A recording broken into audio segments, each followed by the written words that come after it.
નમસ્કાર દર્શક મિત્રો, આપ જોઈ રહ્યા છો ટીવી ન્યૂઝ ગુજરાતી. હવે જોઈએ અગત્યના સમાચાર. કપડવંજ તાલુકામાં લીલા વૃક્ષોનું નિકંદન, તંત્રના આખાડા કાન. કપડવંજ તાલુકામાં લીલા વૃક્ષોનું નિકંદન કરી કપડવંજ મોડાસા રોડ ઉપર આવેલી શો મિલોમાં નંબર પ્લેટ વગરના વાહનોમાં લાવી ઠલવાઈ રહ્યું છે. ત્યારે વન વિભાગ અને આરટીઓ વિભાગ તપાસ કરી કડક કાર્યવાહી કરે તેવી માંગણી ઉઠી છે.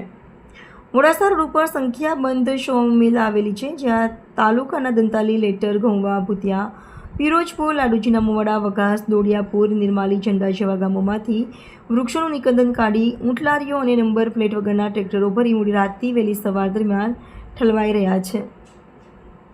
શો મિલ કે વેરહાઉસમાં જ્વલનશીલ લાકડાનો ખડકલો હોવા છતાં ફાયર સેફ્ટીના પૂરતા સાધનો કે એનઓસી પણ લેવાય નહીં હોવાના આક્ષેપો પ્રકૃતિ પ્રેમીઓ કરી રહ્યા છે. લાકડાની હેરફેર કરવા ટ્રેક્ટરો પર નંબર પ્લેટ વગર વાપરવામાં આવી રહ્યા છે. ત્યારે વન વિભાગ દ્વારા ગેરકાયદેસર વૃક્ષછેદન કરી ઠલવાથી શો મિલના માલિકો, વેપારીઓ વિરુદ્ધ તેમજ આરટીઓ વિભાગ દ્વારા નંબર પ્લેટ વગરના ઓવરલોડ ટ્રેક્ટરો સામે કાર્યવાહી કરાય તેવી માંગણી ઉઠી છે.